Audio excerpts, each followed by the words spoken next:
25 साल की फातिमा हसोना, गाजा की वो फोटो जर्नलिस्ट जिसने 1.5 साल तक युद्ध की भयानक तस्वीरें अपने कैमरे में कैद की, अब हमेशा के लिए खामोश हो गई हैं। 16 अप्रैल को उत्तरी गाजा के अल तोफा मोहल्ले में उनके घर पर इजरायली हवाई हमले ने न सिर्फ फातिमा की जान ली, बल्कि इस हमले में फातिमा के साथ साथ उनके 10 रिश्तेदारों की भी मौत हुई है, जिसमें उनकी गर्भवती बहन शामिल थी।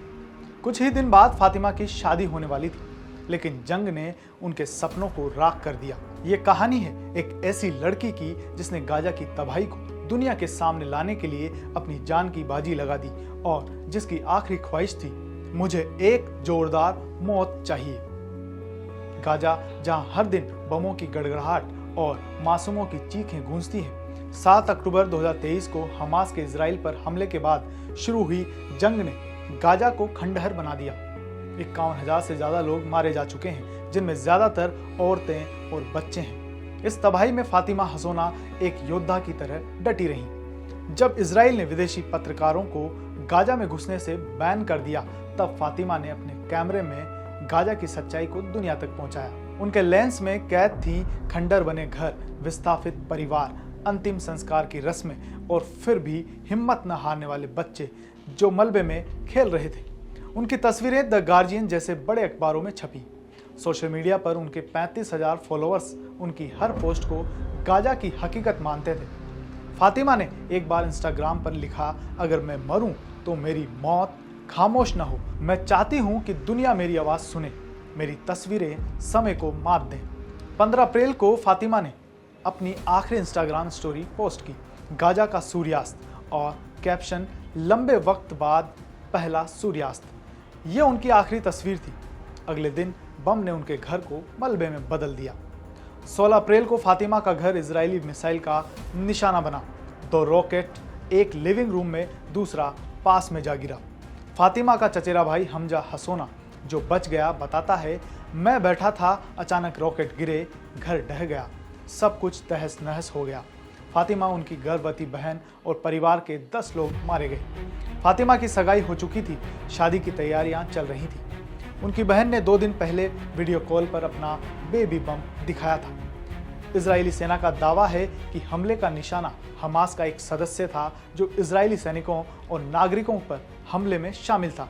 सेना ने कहा, हमने सटीक हथियारों और खुफिया जानकारी का इस्तेमाल किया ताकि आम लोगों को नुकसान न हो। लेकिन फातिमा के दोस्त और पत्रकार इस दावे पर सवाल उठाते हैं।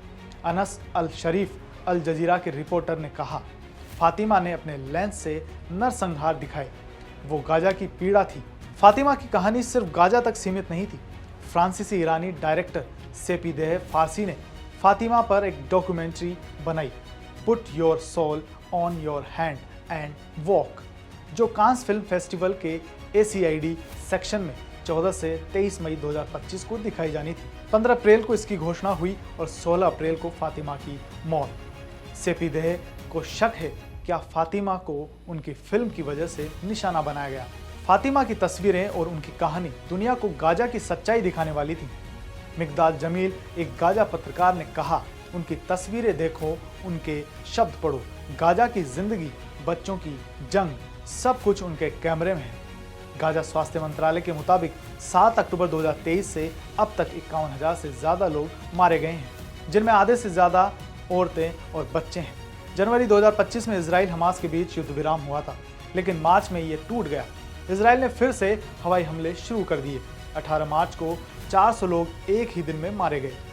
फातिमा की मौत से 2 दिन पहले 14 अप्रैल को 30 लोग मारे गए थे। हमास का कहना है कि इजराइल ने युद्ध विराम तोड़ा, जबकि इजराइल का दावा है कि हमास ने बंधकों को छोड़ने से मना किया। इस बीच गाजा में 200 से ज्यादा पत्रकार मारे जा चुके हैं। पत्रकार सुरक्षा समिति ने फातिमा की मौत की जांच की मांग की है। फातिमा की आखिरी ख्वाहिश थी कि उनकी मौत खामोश न हो, और ऐसा ही हुआ। उनकी मौत की खबर ने दुनिया को हिला दिया। एक्स पर पोस्ट में लोग उनकी बहादुरी की तारीफ कर रहे हैं। एक यूजर ने लिखा, फातिमा गाजा की आवाज थी जो अब खामोश हो गई। दूसरे यूजर ने लिखा, इजराइल ने एक पत्रकार को मारकर गाजा की सच्चाई को दबाने की कोशिश की। फातिमा की तस्वीरें, उनकी कहानी और उनकी डॉक्यूमेंट्री अब भी दुनिया को गाजा की हकीकत दिखाएंगी। कांस में उनकी फिल्म उनके साहस का गवाह बनेगी। अनस ने कहा, फातिमा की तस्वीरें गाजा की चीख थी, वो चीख अब भी गूंज रही है। क्या फातिमा की मौत गाजा की जंग को रोक पाएंगी?